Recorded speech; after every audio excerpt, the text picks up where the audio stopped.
तो बेहतरीन कहानियां शुरू कहाँ से होती हैं?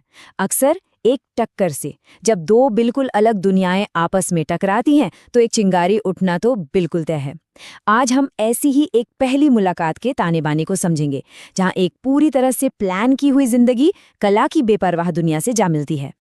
और इस पूरी कहानी के बीच में है ये एक लाइन, आठ तो धड़कन होती है। ये सिर्फ एक डायलॉग नहीं है, ये एक किरदार की पूरी दुनिया है, उसके जीने का तरीका है। तो चलिए जानते हैं कि आखिर ये धड़कन किसकी है। तो सबसे पहले मिलिए अराव मेहरा से, एक ऐसा इंसान जिसकी जिंदगी एक परफेक्ट बिजनेस प्लान की तरह है, जिसे हम द प्लानर भी कह सकते हैं। अराव मेहरा की दुनिया चलती थी स्प्रेडशीट्स पर, 5 साल के प्लान्स पर और उन बोर्ड मीटिंग्स पर जो कभी भी मिस नहीं होती थीं। सोचिए, 32 साल की उम्र में मुंबई शहर उसकी घड़ी की सुइयों पर नाचता था। उसका हर मिनट कैलकुलेटेड था और हर फैसला डेटा पर बेस्ड।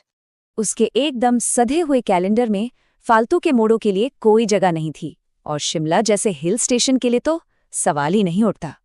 लेकिन फिर एक फोन कॉल आता है जो उसके सारे Q2 प्रोजेक्शंस को बेकार कर देता है। ये फोन था उसकी माँ का, और अराव को एक अनप्लान्ड फैमिली ट्रिप पर शिमला जाना पड़ता है। और अब चलिए एक बिल्कुल अलग दुनिया में मिलिए अनन्या शर्मा से, एक आर्टिस्ट जो मानो अराव की दुनिया का बिल्कुल उल्टा जवाब है। अनन्या का यकीन था टूटे हुए नियमों और गीले रंगों में। शिमला में देवदार के पेड़ों के बीच उसका एक स्टूडियो था, एक ऐसी जगह जहां कैनवस से ज्यादा चाय के कप के दाग थे। उसकी दुनिया में डेडलाइन जैसी कोई चीज नहीं थी, सिर्फ एहसास थे। दिल्ली की बड़ी बड़ी आर्ट गैलरीज को वो न जाने कितनी बार मना कर चुकी थी। क्यों? क्योंकि उसका फलसफा बिल्कुल साफ था, आर्ट कोई डेडलाइन नहीं होती, आर्ट तो धड़कन होती है।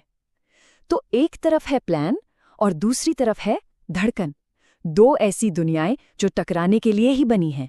तो जैसा कि यहाँ साफ है, हमारे सामने दो बिल्कुल अलग जीवन दर्शन हैं। एक तरफ अराव, जिसका यकीन स्प्रेडशीट्स और 5 साल के प्लान्स में है। दूसरी तरफ अनन्या, जो टूटे नियमों और गीले रंगों में जीती है।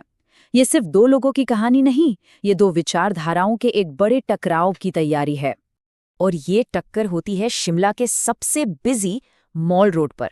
देखते हैं जब ये दो दुनियाएं असल में एक दूसरे से टकराती हैं तो होता क्या है। वो पल कुछ ऐसे होता है। अराव फोन पर है, खराब नेटवर्क पर गुस्सा हो रहा है, उसका दिमाग मुंबई की एक डील में अटका हुआ है।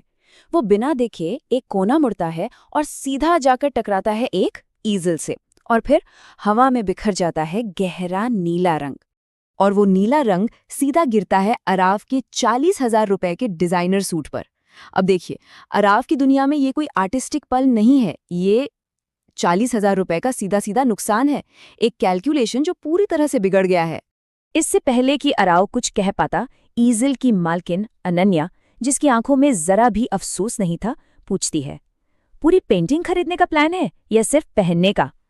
ये सवाल नहीं, एक चुनौती थी, और अराव के लिए एक सिस्टम शॉक। लेकिन इस टक्कर का असर सिर्फ सूट पर नहीं हुआ था, असर तो अराव के अंदर हुआ था। एक ऐसी हलचल जो उसके किसी भी 5 साला प्लान का हिस्सा नहीं थी। अराव कुछ बोलना चाहता था, शायद नुकसान के बारे में, शायद अपनी झुंझलाहट के बारे में, लेकिन उसके पास शब्द ही नहीं थे। उसका दिमाग एकदम खाली हो गया था, क्योंकि दुनिया की कोई भी स्प्रेडशीट उसे इस एक पल के लिए तैयार नहीं कर सकती थी। और फिर अराव ने वो महसूस किया जो उसके किसी प्लान का हिस्सा नहीं था, उसकी अपनी धड़कन, वही नब्ज जो हमेशा उसकी घड़ी की तरह एक तय रफ्तार पर चलती थी, अब पहली बार उसके काबू से बाहर तेजी से धड़क रही थी। और मजा देखिए, जिस धड़कन को अनन्या अपनी कला कहती थी, आज वही धड़कन अराव के सीने में एक अनप्लान्ड तूफान मचा रही थी।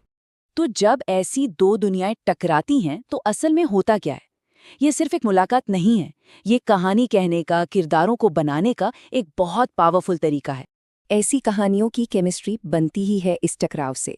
ये है ऑर्डर और कियोस का टकराव, लॉजिक और इमोशन का टकराव, एक तयशुदा प्लान का अचानक हुई एक घटना से टकराना। सीधे शब्दों में कहें तो ये एक स्प्रेडशीट की मुलाकात है एक कैनवस से। और ये हमें एक बहुत दिलचस्प सवाल पर लाकर छोड़ देता है। जब एक स्प्रेडशीट एक कैनवस से मिलती है तो क्या बनता है?